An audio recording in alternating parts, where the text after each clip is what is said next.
8 children, 3 to 11 years old. Early yesterday morning, police were called for a domestic disturbance in a neighborhood south of downtown Shreveport. The shooter, they identified as Shamar Elkins, shot his wife, they say, at the first home, then drove to another house where they say he shot 7 children inside and 1 child on the roof, trying to escape, then shot and wounded a second woman. Officers say Elkins then carjacked a vehicle at gunpoint. There was a police pursuit. Shots were fired and he died.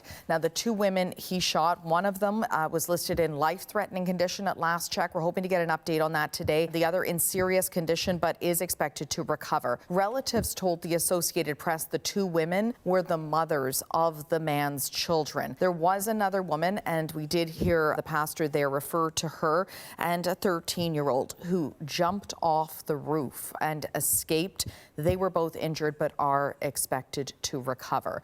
Now, I did mention the 31-year-old who has been identified as the shooter here, as the father of the 7 children, and one other child who was shot, not his child. Now, in interviews, relatives say that he was suffering with some mental health issues. They say he and his wife were in the process of separation. They were actually supposed to appear in court today. Elkins, though, did not have an extensive criminal history.